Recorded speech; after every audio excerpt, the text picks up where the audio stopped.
औज़ुबिल्लाहि मिनश्शैतानिर्रजीम बिस्मिल्लाहिर्रहमानिर्रहीम। तमाम स्टूडेंट्स को मैं अपने चैनल पर खुश आमदीद कहता हूँ।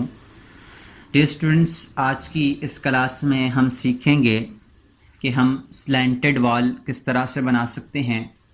जो हमारे पास स्लोप्ड वॉल होती हैं वो हम रिवेट में किस तरह से बना सकते हैं। तो उसके लिए यहाँ से तो हम वॉल बना रहे थे, जो कि हमारे पास वॉल आर्किटेक्चर है, वॉल स्ट्रक्चर है। आज हमारा काम है वॉल बाय फेस के साथ।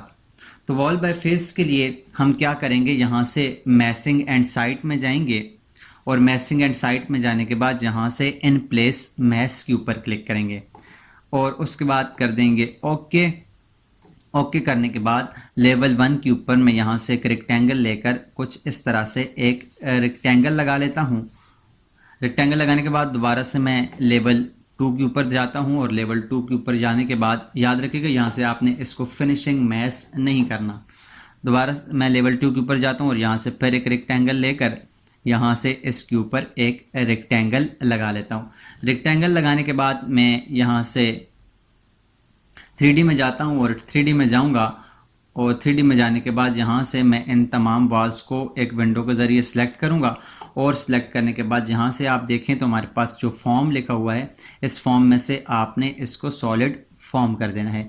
जब आप इसको सॉलिड फॉर्म कर देंगे, सॉलिड फॉर्म करने के बाद यहाँ से आप किसी भी एज को सिलेक्ट करें। मैं इस एज को सिलेक्ट करता हूँ और सिलेक्ट करने के बाद यहाँ से मैं इसको आगे की तरफ इस तरह से स्लैंटेड कर देता हूँ। इस वॉल को, इस हिस्से को स्लैंटेड करना है तो यहाँ से इसको सिलेक्ट करके इसको आगे की तरफ इस तरह से स्लैंटेड आप कर सकते हैं और उसके बाद यहाँ से इसको कर दें फिनिश मैश। जब आपके पास ये फिनिश मैश हो जाता है, उसके बाद ये आपके पास एक मैश बना हुआ है। अब इसके ऊपर दीवार लगानी है तो आप क्या करें, मैसिंग एंड साइड पे जाएं और यहाँ पर लिखा हुआ है वॉल बाय फेस।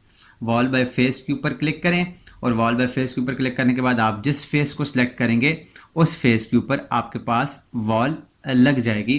तो इस तरह से आप स्लैंटेड वॉल यहाँ से बना सकते हैं। अगर आप इसके ऊपर दरवाज़ा या खिड़की लगाना चाहें तो वो भी आप यहाँ पर लगा सकते हैं, लेकिन ये आपके पास स्लैंटेड नहीं होगा। ये स्लैंटेड हम किस तरह से लगाएंगे, इसके लिए हम नेक्स्ट क्लास में इसको देखेंगे कि हम वॉल के ऊपर, स्लैंटेड वॉल के ऊपर खिड़की को या दरवाजे को किस तरह से स्लैंटेड कर सकते हैं।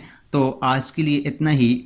उम्मीद करता हूँ आपको स्लैंटेड वॉल बनाने के बारे में समझ आ गई होगी और आप इंशाल्लाह अब स्लैंटेड वॉल भी रिवेट में बना सकेंगे। तो आज के लिए इतना ही। मिलते हैं नेक्स्ट क्लास में एक नए टॉपिक के साथ। तब तक अपना ख्याल रखिएगा। अल्लाह नेहगबान।